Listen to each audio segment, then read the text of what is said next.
اعلاف الجمبري وتطوير كمان اعلاف الجمبري، وهو هيتكلم بالتفصيل في المحاضره بتاعته ايه امكانيات التعاون بين الشركتين. First of all, I would like to thank the organization and the Sheridan specific for having me here and that I can give a presentation here. وبيرحب بيكم كلكم وبيقول ان هو سعيد ان هو في وسطيكم وبيشكر الدكتور شريف على دعوته للحضور. First to start, a very small and short presentation of VDS, the company I work for. هو بيعمل في شركة اسمها VDS. So we produce premixes for the livestock and the aquafeed business. هما بينتجوا بريمكسات، البريمكسات دي للفيتامينات والاملاح المعدنيه للاعلاف واعلاف الاعلاف عموما واعلاف السمك بالتحديد. It's a family business founded in 1968 and in 1990 my father became also a shareholder. هو الشركه انشأت سنه 1968 وفي 1990 والده اصبح من مساهمين بالشركه. So what we do is we deliver quality products, but also service to farmers and feed mills. هما بيقدموا منتجات بجودة عالية وخدمات أخرى للمربين. Our main market is our local market in Belgium, Holland and France, but also we go worldwide, and Africa and the Middle East are the most important markets for us. هما بيخدموا السوق الأوروبي تحديدا في بلجيكا وفي هولندا وكمان السوق الأفريقي أفريقيا يعني ومصر طبعا بيخدموا. Then our factory is very short, 2 production lines, pelleting line, extruder, loading dock and warehouses. عندهم خطين إنتاج، خط إنتاج البريمكس ومصنع مكبس أعلاف واكسترودر بس بطاقة صغيرة.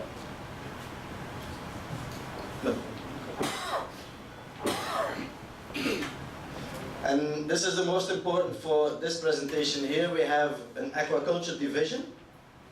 هم عندهم قطاع أو قسم خاص بالاستزراع البحري أو الاستزراع السمكي. And mainly it's in marine shrimp premixes. And to handle that market we have a biologist in-house, an engineer, and that engineer is me because I do the nutrition of the shrimp feeds and also I do the trials.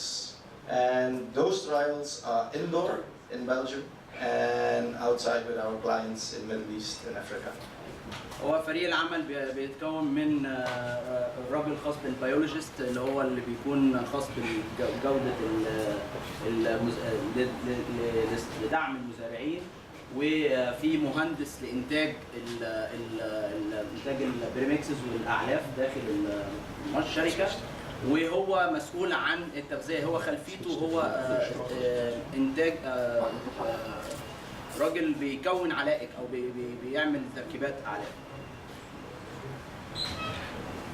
Take the PowerPoint.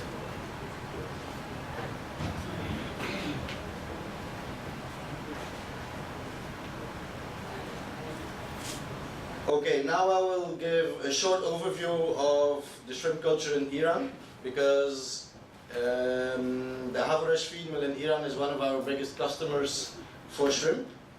هم عندهم عميل كبير في إيران، شركة اسمها هافوراش، وهم بيتعاونوا مع العميل دوت، هي مصنع أعلاف لإنتاج أعلاف الجمبري.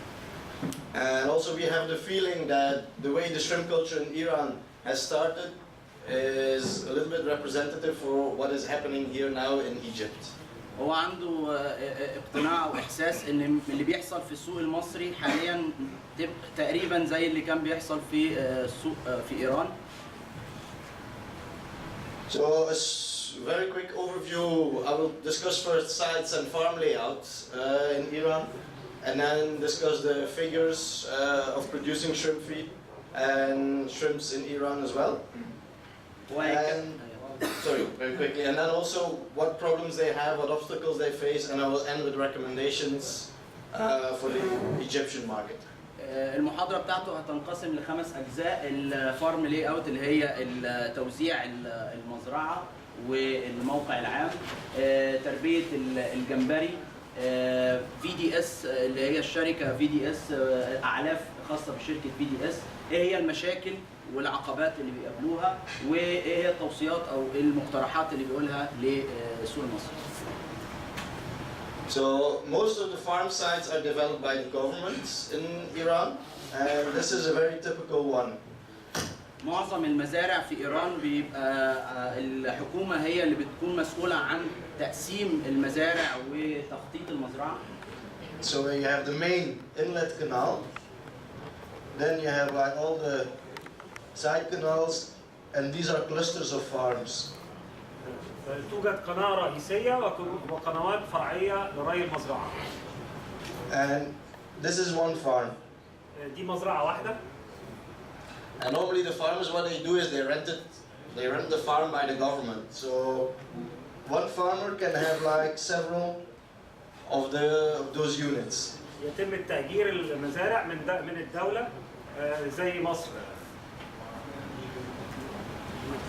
This is just focusing. What you see here is, here they have a pump station. هنا محطة ضخ.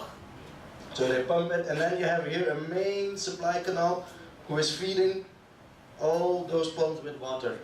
قناة دولية بتوزع على اليمين وعلى الشمال. What is the length of this canal?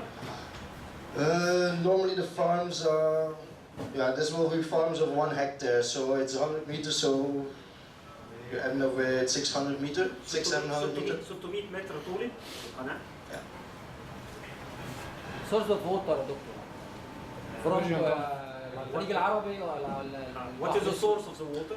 They have two different kinds, or they are in river estuary, so then they pump brackish water, or they're just digging a canal from the sea. يا إما يتم ضخ المية من البحر، يا إما يتم ضخ المية من المياه الشروب النص مالحة من مصبات الأنهار. What you see I don't know. It is Arab Persian Gulf. Persian Gulf. But there's one side close to the Pakistani border. They're already in Indian Ocean. Persian Gulf. We said Arabian Gulf. Don't say like that, huh? Okay.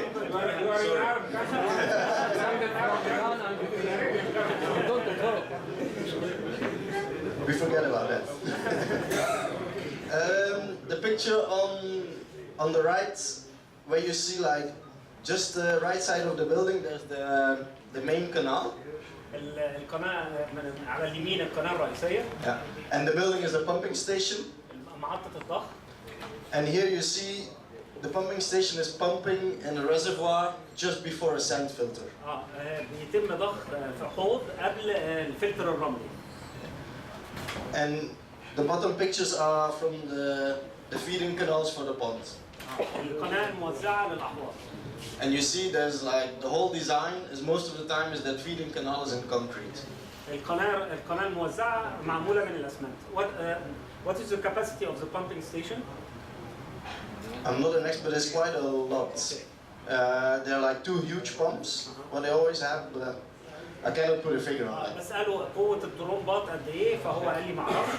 أوكي إحنا نفتقد هنا في مصر إن محدش مهتم إنه يحط أكياس فلترة وهو دي نقطة مهمة ونقطة ضعف عندنا.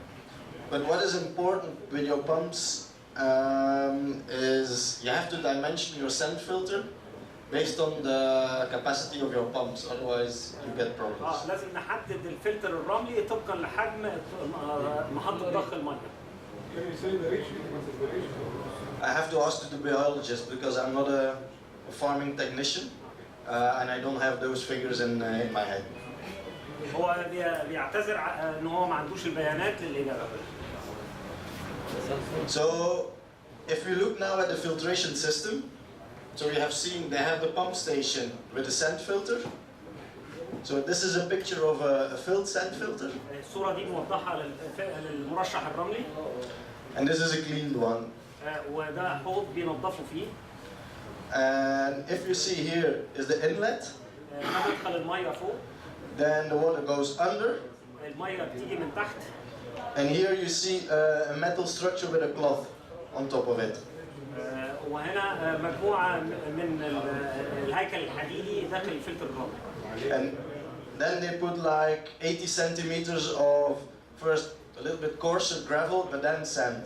بيحطوا فوق الحديد ده هو رمل باحجام وزلط باحجام مختلفه. So and then it overflows. بعد كده الميه بتيجي من تحت وتفوت المرشح الرملي to the canal. تيجي على القناه والاكياس. And then as a second filtration step, what they do is they put bag nets and also always decreasing in mesh size. بيحطوا مجموعه من الاكياس مرحليه، طبعا بتبقى الاول واسعه وبعدين تبقى ضيقه في الاخر. What is the purpose of these bags? The idea is the bag nets, they become closer and closer, and they make sure that no other animals can enter the pond. هو الهدف من كده منع المفترسات انها تدخل الميه. احنا بالنسبه للشركه المصريه عانينا في 2013 ان احنا كنا بنلاقي في الحوض شبار صغير تقريبا بنلاقي 200 كيلو 300 كيلو شبار بيعمل تنافس في طبعا الاكياس، واحنا هنا في مصر ما حدش بينفذ النظريه دي.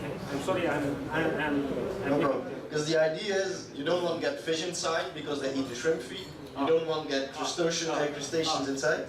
الهدف من كده انك انت مش عاوز تدخل قشريات او جمبري او حاجه زي كده، وانا زعلان من الاستاذ هاني زغلول لان هو كان زارع لوت جنبي وبقى الطيور بتاكل اللوت وتقع من بقها في حوض الجمبري عندي. كويس؟ بس هو ما قالهاش. فلقيت في نهايه الموسم في 2013 3 لوتات. هو ده كويس.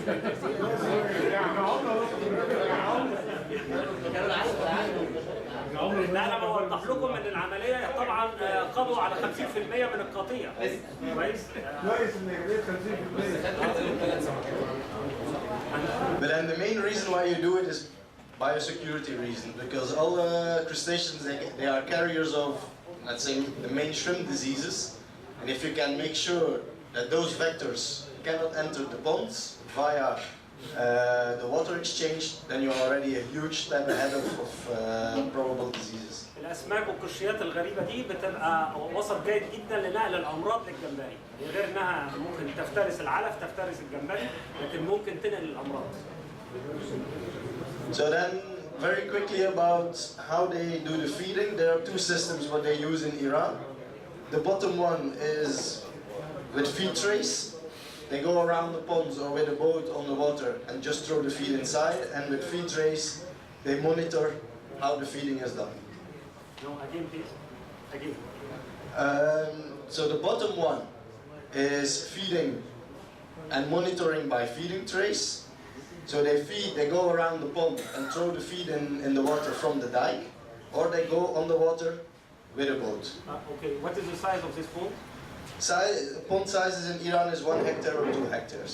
حجم الحوض 1 هكتار ل 2 هكتار، بنتكلم على 2.5 فدان ل 5 فدان. يا اما التغذيه بيبقى فيه مشايات خشب وبيتم التغذيه من المشايات على الحوض او عن طريق او بالغزال. بس this tray it is only to test the feed. The reason why they put the trays is to monitor how much the shrimp are eating. الغذايه دي مش عشان اغذي الجمبري، لا عشان اختبر ان الجمبري بياكل طبقا لجداول التغذيه ولا لا. المهندس حسين ترجم بقى حته التغذيه. طبعا انا في المحاضره بتاعتي ما كنت شرحت لحضراتكم، دي كانت مؤشر من المؤشرات لتعديل جداول التغذيه، فهي دي من احد الحاجات المهمه في اداره. انا كمزارع بستعمل علف ب 11000 جنيه طن ومش شايف اي حركه، والجمبري في القاع وقاعد ارمي علف ارمي علف ارمي علف ارمي علف.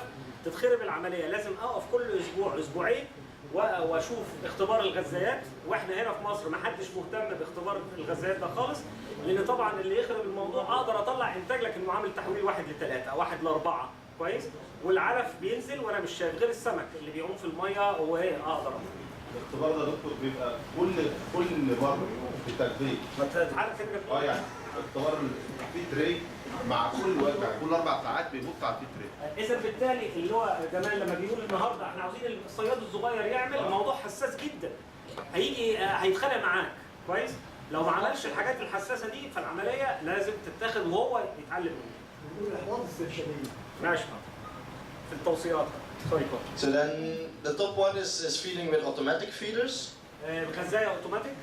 And the system they have there is every 5 seconds the feeder is distributing feed in a circumstance, I think it's around 13 meters diameter. 30 متر. 13. هي قطر الغزايه في الرمي 13 متر. متاسف. احد برضو اساليب التغذيه هي الغزايات الاوتوماتيكيه، وهي مبنيه على التوقيت. يعني انا بظبطها كل 5 ثواني بتعمل لي رميه علف تشكل حوالي 13 متر في الدقيقه. Same system applies here. You see the guy there checking a feed tray. Because normally you have a jetty, a very long one is 13 meters long. Otherwise you're putting the feed on the dike. And there are 2 feed trays, one here at the end and one in the middle. بالنسبه طبعا من ضمن الحاجات المهمه لما اجي احط الصواني ديت بحطها جوه في عمق الحوض، ما احطهاش على الاطراف عشان ما تفقدش الميزه بتاعتها. فهو بيحط تقريبا على الجسر اللي حضراتكم شايفينه ده تقريبا 3 غزايات على طول الجسر. Here is a graph, the production figures from the last 20 years, or even more, 27 years. So what you start, 17 years, sorry, cannot count anymore. So you see here very slow productions in the beginning, and this is still with indicus. الرسم البياني ده خاص بالاستزراع الجمبري في ايران. هم بدأوا سنة 1997 وكان تقريبا ما تم انتاجه من الاستزراع الجمبري عبارة عن الجمبري الهندي. And the red line here is the feed production in the Havrash company. This is when we started our business in Iran. والرسم اللي بالاحمر او الخط اللي بالاحمر ده بدايه دخول شركه VDS مع شركه هافوراش في ايران لانتاج علف الجمبري. What is the production of Iran for shrimp aquaculture? Different species. Completely. But there's only one species cultured now in So this is the production of Iran around for shrimp. انا بساله ايه انتاجيه ايران من الجمبري؟ هو بيقول ما فيش غير نوع واحد اللي هو البنمي اللي بيتربى، فيعني انتاج ايران 14,000 او 15,000. نفكر نفسنا الرقي اعلن السنه اللي فاتت في جده ان انتاجه 15,000 طن، يعني النهارده احنا بنتكلم على 15. احنا نقدر في مصر نجيب ال 15 ان شاء الله بسهوله جدا واكتر. This is only the culture. There's also wild catch. Sorry? Wild catch. They have also fisheries. Fisheries. Yes. But this is only the culture. 2 main events is here in 2004, 2005. They have been hit massively with a white spot, and that was in the province close to Iraq. في 2004 2006 حصل تأثير من الوايت سبوت النقط البيضاء على الجمبري وخفض الانتاج وخفض بالتالي استهلاك العلف. And then after that season, the government took the decision to switch to vaname. عشان كده بعد 2007 2008 الحكومة الإيرانية اتجهت للفانامي. Because the reason is that the vaname is more resistant. It can still be infected, but it's more resistant to the white spot syndrome virus. الفانامي مقاوم للأمراض والأمراض الفيروسية وبالذات الوايت سبوت. So then you see slowly it's building up again, and then you have another crash in the Bushehr province of white spot, and then afterwards they can cope with the disease. White spot is still there, it's in the water, it's in the coast, but they can cope with it, and you see slowly they're building. ما نقدرش ننكر ان لسه ما زال الوايت سبوت موجود في ايران ومش لازم يبقى فيه تخوف لان هم الاداره الجيده ممكن تقلل المخاطر بتاعه الفيروس. And then what you see in the last years, there's big increase, and even this, the production figures for 2014 will be even higher, and that's because of EMS. Because EMS is in Asia. In Iran, they are boosting the production. The same thing what India is doing. They're just taking the production from. في مرض او في ظاهره اسمها EMS اللي هي الايرلي مورتاليتي سيندروم او الموت المفاجئ للجمبري، وده حصل في شرق اسيا. فاتجهت الهند وايران لانتاج اكبر من الجمبري لان السوق العالمي محتاج الجمبري. هو الملفت للنظر I'm going to ask you you told me or Stefan that Iranian they are not eating shrimp No, almost and nothing. all it is exported. Yes. انا بساله انا سمعت من زميلك ان الايرانيين ما بياكلوش الجمبري، قال لي ده فعلا وكل الانتاج بيتم تصديره، لكن السوق المصري هنا لازم نتفهم ان احنا اكيل الجمبري غير التصدير. دي ميزه كبيره قوي للامان الغذائي او لا. And if you see in the production of the shrimp feed is just the same story. We just production of shrimp increasing and the production of the shrimp feed just follow the whole market. الانتاجيه بتزيد الحمد لله والانتاجيه العلف بتزيد تلقائيا. That's why we expect, like in 2014, we produced 15,000 tons of shrimp feed, and probably the production will be around 20,000 tons of shrimp produced. مستهدف في سنه 2015 انتاج 20,000 طن جمبري و15,000 طن اعلاف. Then some figures for the shrimp culture. Okay, now it's Biosecurity made at its culture since 2006. من 2006 بيتم تربيه الفنمي. The culture cycle is almost the same as here. They start in May and they end in October. برضه بدايه الموسم بيبتدي من مايو لاكتوبر. Salinity starting from 35, but in the hot season it goes up to 55 in the ponds. الملوحه بتتراوح من 35 ل 55. And then temperatures 27 to 33 degrees, with during the hot season very stable 29, 30, 31. الحراره بتتراوح من 27 ل 33. They don't use nurseries over there. They stock PL12 directly in the grow-out ponds. بيتم الفرد المباشر بطور ما بعد اليرقه او بوس لارفا 12. Systems they use is 25 to 60 pieces per square meter if they have aeration. لو بتهويه يقدروا يحطوا من 25 ل 60 طول ما بعد اليرقه للمتر مسطح يعني زريعه. And they stock 15 to 25 if there's no electricity or generators available. لو بدون تهويه من 15 ل 25 للمتر مربع.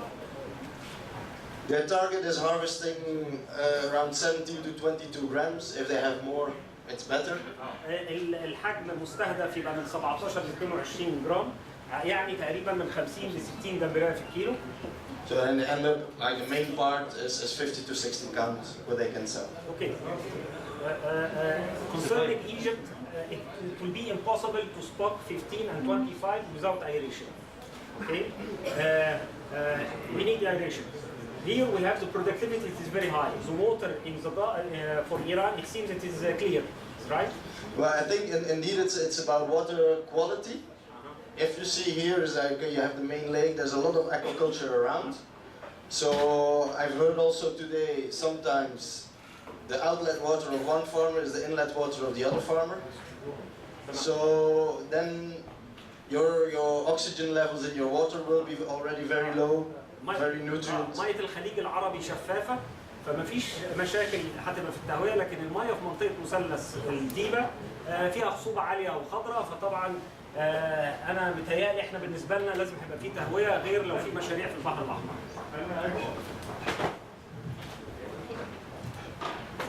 So now I have some graphs just with production figures from farmers throughout the years. I don't know, is it readable? هو هنا جايب جدول خاص بإنتاج مزرعة من المزارع على مدار الموسم. هنا المقسم لأحواض يعني دي 14 حوض. الدايز اوف كالتشر اللي هي دي او سي في من 115 لحد 147 يوم، متوسط فتره التربيه 144. بيدي انتاج البرودكشن كان للهكتار حوالي 6 طن وربع للهكتار، هكتار 10,000 يعني احنا بنتكلم دلوقتي على انتاجيه في حدود 2.5 طن ل 3 طن الا ربع للفدان. وبنتكلم هنا على معامل تحويل متوسطه العام 1.5، وبنتكلم على متوسط وزن جمبري 22 جرام، في الحدود دي هي، وبنتكلم على عدد ايام 4 اشهر ونص من 44 يوم. سرفايفل ريت 75.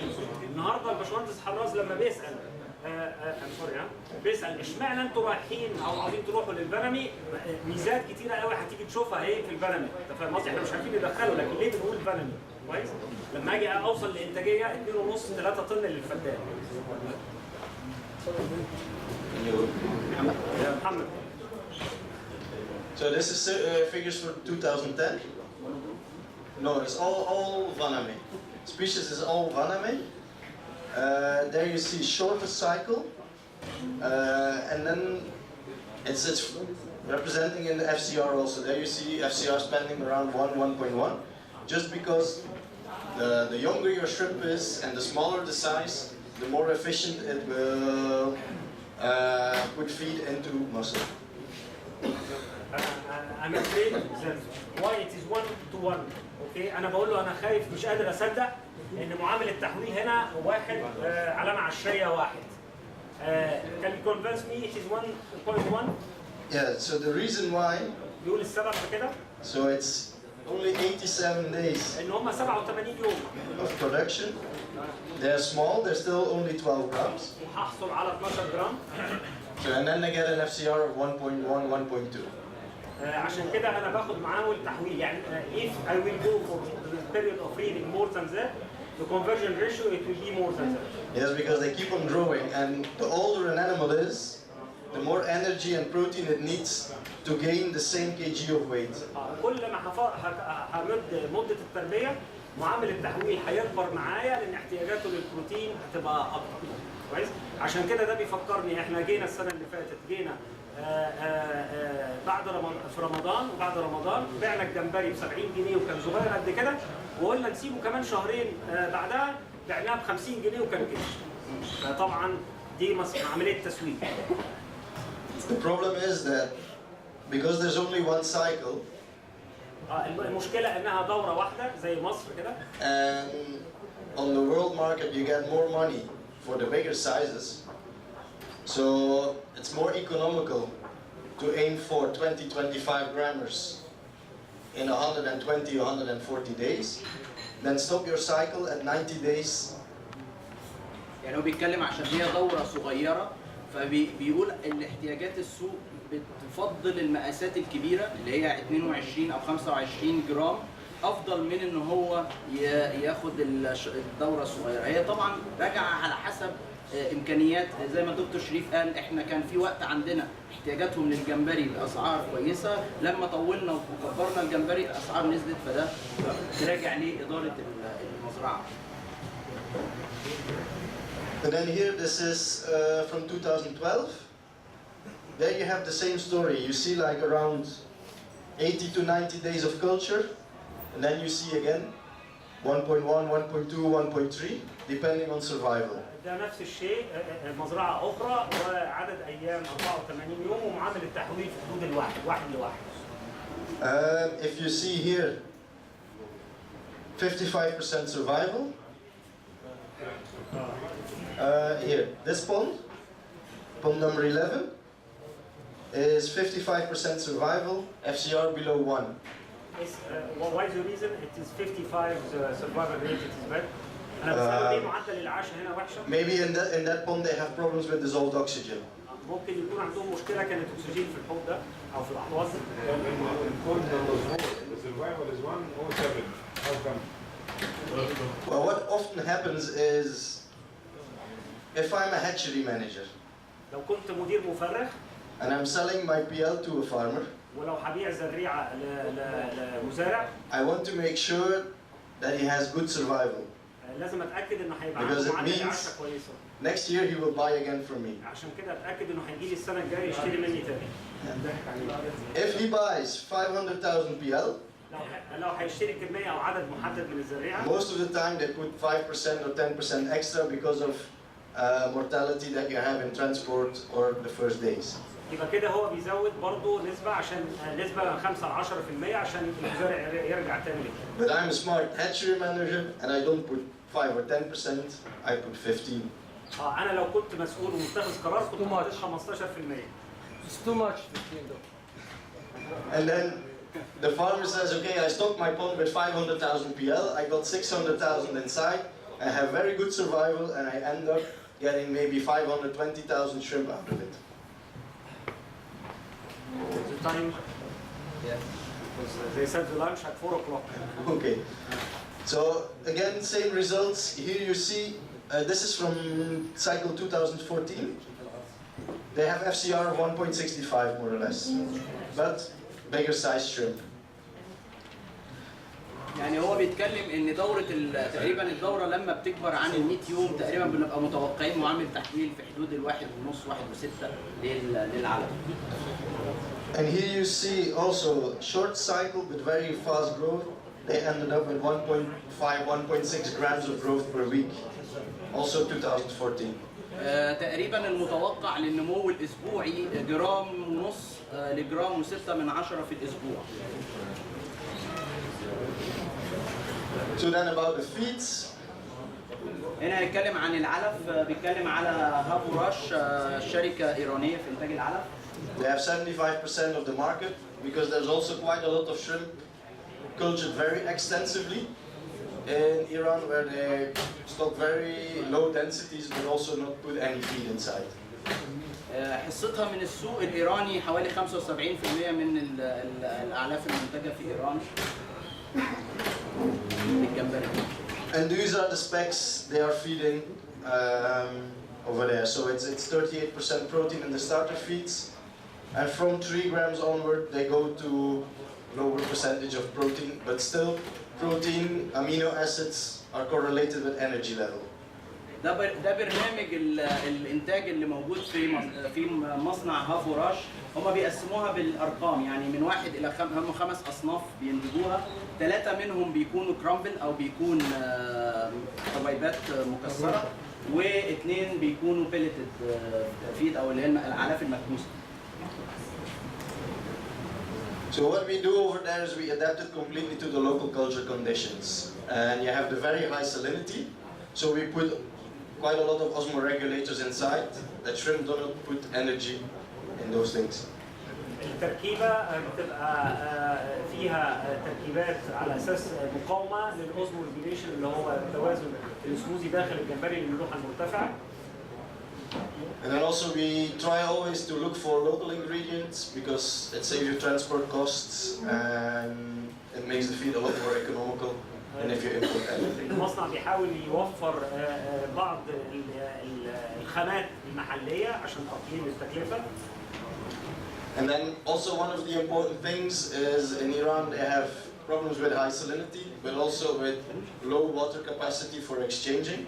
عندهم مشكله في ايران، معدل تجديد الميه بيعتبر ضعيف، هو معدل تجديد الميه ضعيف بالتالي.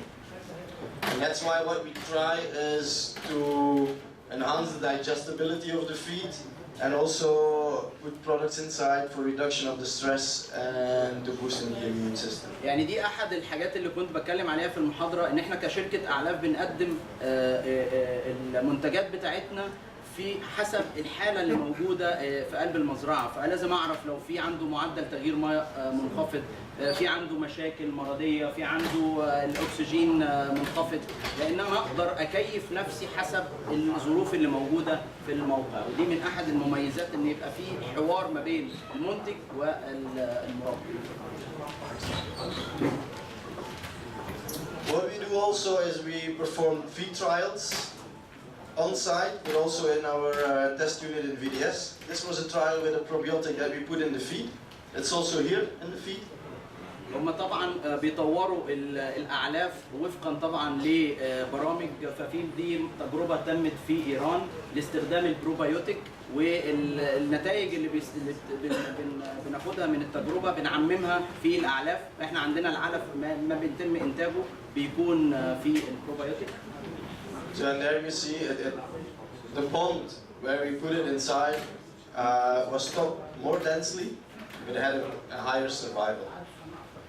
And it resulted in more harvest per hectare. So it was economically, it came out as the best one. هنا مقارنة ما بين الكثافات المختلفة. لما زودوا الكثافة واستخدموا الأعلاف في البروبايوتيك طبعا حسنت السرفايفل ريت أو معدل الإعاشة، فأنتجت جابت نتائج أفضل من عدم استخدام البروبايوتيك.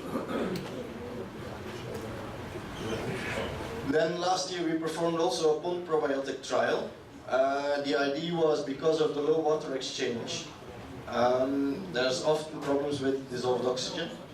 هنا برضو عملوا تجربة لدخول البروبايوتيك في المية مش في العلف، يعني العلف جزء والمية ده جزء تاني، فعملوا تجربة السنة اللي فاتت في وضع البروبايوتيك في المية. And the idea of the pond probiotic is that it will degrade the pond bottom.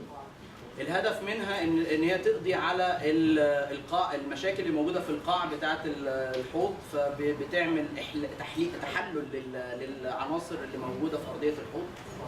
Therefore creating a more stable water quality. في الاخر بتبقى جوده الميه وجوده الميه الموجوده في الحوض بتبقى افضل. And it means that you get less problems with dissolved oxygen. وبالتالي بتأثر على الأكسجين الدائب بيكون أفضل. And the idea in the end is less problems with dissolved oxygen is a higher output. والنتيجة النهائية إن أنا بحصل على إنتاج أكبر من الحوض. Then I didn't get results from the farmers, but the general comments was the water quality is indeed more stable. Because the idea was if we have at night a pond with dissolved oxygen problems or a farm, they always go to look for the ponds that didn't receive the pond probiotic because they know, okay, with the other pond, it's less pressing, the problem. يعني هو بعض الملاحظات كانت من المربين ان الاحواض اللي تم استخدام فيها البروبايوتيك كانت افضل من عدم استخدامه دي في جودة المية، جودة المية كانت افضل. And then at harvest they also saw that the empty pond contained less black soil, so there's less organic matter in the pond bottom. المادة العضوية بعد ما عملوا تخلص من المية كانت أقل منها في الأحواض اللي كانت تستخدم فيها البروبايوتيك. And the idea is now is this year we're just going to repeat it, but now on one farm where we set up a proper trial where we can have the figures. السنة دي هيعيدوا التجربة في مزرعة أخرى، وده الهدف إن هم يبقوا باستمرار يعملوا تجارب. And also we do tests in our unit in VDS, where we have 8 tanks of 500 liter, mechanical biofiltration and also protein skimmer. هم عندهم في VDS وحدة تجارب داخل المصنع بيطوروا فيها الأعلاف. عندهم 8 تنكات حوالي 500 لتر. نص متر. So where we focus on two things, or we try to make the feed more economical, or we work on immunity and gut health. التطوير الخاص بوحدة الأبحاث ديت حاجتين، إن هم يحسنوا يخلوا يبقى في علف اقتصادي، ويهتموا بالجت أو المعدة بتاعت الجمبري. So in that way, we test products, and if we see it works well, we try them in the field, and if that works well again, then we implement them in our premix concept. هم الهدف ان هم يشوفوا تاثير التجارب على الجمبري اللي موجود في الوحده الاختباريه ديت، واذا تم التاكد من صحته بيتم تعميمه على الانتاج في البريمكس الخاص بالبريمكس بتاعه. So and that's like in the premix we are using with the other Aqua Egypt feed is already organic acids inside, yeast products and probiotics. يعني على سبيل المثال الاعلاف اللي بيتم انتاجها عندنا بيكون فيها خمائر، فيها البروبايوتيك، فيها الاملاح العضويه الخاصه بتحسين النمو والهضم للعلف. And we continue with the trials, so now it's possible every year. Maybe the concept will change a little bit or stays the same. It depends on the trials we have done. هو طبعا بيكون في استمرار لتكرار التجارب وتغيير عنصر من العناصر، لان الحقيقه احنا بنكون معرفتنا بالاعلاف، لان الابحاث مش كتيره في موضوع الجمبري، فلازم يبقى عندنا الوحده المطوره الداخليه. And the problems they are facing in Iran is broodstock. They have imported only one time SPF broodstock, and now they're just always fishing from the ponds, and it leads to inbreeding. There's no genetic improvement, often low PL quality due to those reasons above, and it's a huge risk for disease. في إيران مفيش أي خطط وراثية لتحسين السلالات، فطبعا بيحصل تربية داخلية، فطبعا بتبقى فرص لنقل الأمراض بالذات الوايت سبوت. And also one of the biggest problems is white spot is present there in the environment. خاصة إن الوايت سبوت منتشر في البيئة في إيران. There's one big lucky thing is that because of the high temperature of the pond water, there's a very low incidence of white spot. نتيجة ارتفاع درجة الحرارة في إيران ففرص المرض الوايت سبوت مش منتشرة قوي لما الحرارة بترتفع. Over what degree temperature? Well, the thing is, white spot is developing the best around 27, 28 degrees or lower. الوايت سبوت بينتشر أكتر وتبقى فرص انتشاره أكتر على الحرارة 27 28 درجة مئوية وأقل. And then another problem what they have is they have PCR labs over there. They have a screening protocol. عندهم معامل بالنسبة لجهاز البي سي آر. But the primers they use is a local made one, and the system doesn't have control mechanisms. لا هو بقول لك هو عندهم بس بيستعملوا برايمرز محليه ما بتبقاش النتائج So what the danger is from those things is you can get a false negative. So if you check the sample says there's no virus inside, but it's positive. يعني هو بيتكلم على انهم عندهم اجهزه ومعامل كويسه لكن بيستعملوا برايمرز محليه. البرايمرز اللي هي بتشتغل على جهاز البي سي ار عشان يوصف المرض. فاللي بيحصل ان هي بتدي فالس ما بتبقاش مظبوطه يعني.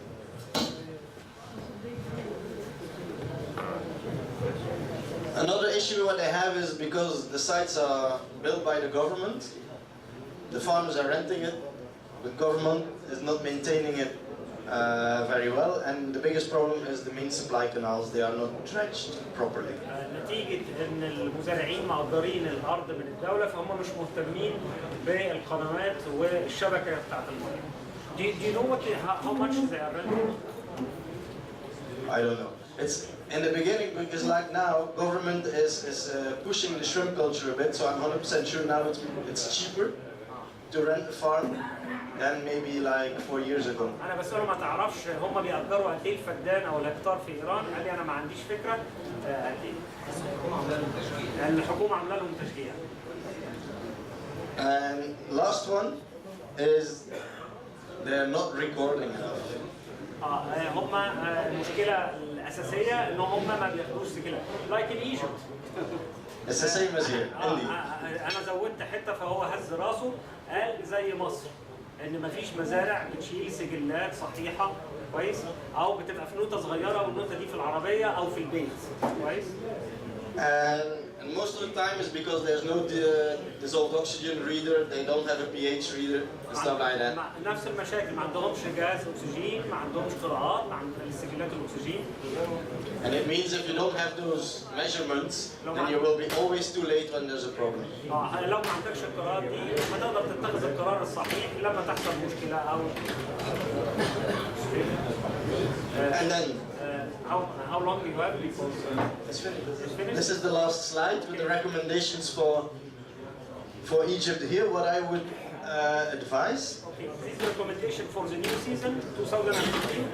هو بيقول دي آخر شريحة ودي التوصيات فأنا بقول له هل دي التوصيات للمزارعين في 2015؟ فقال أيوه. Yes, please. So the most important one is the first one is the biosecurity in the farms. الأمان الحيوي في المزرعة ده نقطة أساسية. So it's the lowest investment and still you have quite a lot of protection if you build a sand filter for your inlet canal. يجب الاهتمام بإنشاء المرشحات الرملية خاصة إن التكلفة بتاعتها مش عالية. Then, as a second step, with the bag nets to make sure there's no vectors entering your pond. بعد كده الاكياس المرشحه للتحكم في عدم دخول اي حيوانات او اسماك غريبه او حشرات. And this is sometimes a problem if you have the space. Make sure you have a water treatment pond. So the inlet water, you can let it ride the water in the treatment pond, or you can add stuff to make sure that bacteria are dead and stuff, and maybe fish are killed or vectors are killed. You would like to receive the water first in the water, and after that pump it. Yeah, and from a treatment pond you pump it then to your pond. هو بينصح عدم ضخ الميه مباشره، لازم يتم ضخها عن طريق حوض معالجه، وبعدين تضخ الميه من الحوض المعالجه ده للاحواض. And then another one that's very, very important is the feeding trays. Use of feeding trays to monitor your feeding. You have to estimate, am I underfeeding? Am I overfeeding? Because overfeeding means that you are polluting your water. And losing money? And losing money. لازم يتم الاهتمام بالنسبة للتغذية طبعا زي ما حضراتكم عارفين ان التغذية اذا كانت اكتر من اللازم فهو هدر للفلوس، وان انا طبعا بلوث المية، واذا كانت اندر فيدنج او تحت المعدلات المطلوبة مش هتديني النموات اللي انا متوقعها للكائن. There's one very simple test to check underfeeding. Is 1 hour before you are going to feed, you check the shrimp, and the gut needs to be still full of feed. If it's not, if you see a black gut content, it means that you are underfeeding. هو بيدول من ضمن الحاجات الاساسيه عشان نعرف اذا كنا بناكل اقل من المفروض ولا لا. باخد قبل ما باكل ميعاد التغذيه بساعه باخد عينه من الجمبري واشوف هل الامعاء الموجوده القناه فيها لو هي سوداء يبقى معنى كده ان مفيش اكل موجود. They eat from the pond bottom. عايزين ناكد على النقطه دي. They're feeding on the benthic or لما البراس بيكون لونه اسود ده دلاله ان الجمبري بياكل الغذاء الطبيعي داخل الحوض، ما بياكلش العلف. يبقى انت بترمي علف ما بيتاكلش احتمال. So and then also one of the things what I've heard is sometimes there's only like 1 or 2 times feeding per day, and it's known that a shrimp normally it has a digestion of around 3 hours. هو بيقول ان هو سمع ان في ناس بتقول ان بناكل مره او مرتين في اليوم، لكن الجمبري بياخد فتره حوالي 3 ساعات لهضم الوجبه. So the best thing would be is feed every 3 hours, or if you have automatic feeding then all the time. افضل حاجه ان انا اغذي كل 3 ساعات المعدل بتاع التغذيه بتاعي. But then it's like in the presentation of Mohan as you're saying that you can see that if at 4 frequencies, if you adjust your feeding rations, then you can get also the good growth because you've increased your feeding frequency maybe from 2 times to 4 times or to 6 times. يعني زي ما قلت لحضراتكم في المحاضره اللي خاصه بالجدول، عدد مرات التغذيه كلما زادت كلما كان افضل، لان التغذيه على فترات يعني قليله افضل من ان انا اتخلص من الكميه بتاعتي مره او مرتين اثناء اليوم. And then also an important one is data monitoring, where you measure your dissolved oxygen 2 times per day. You measure your pH. You check your phytoplankton bloom with Secchi disc.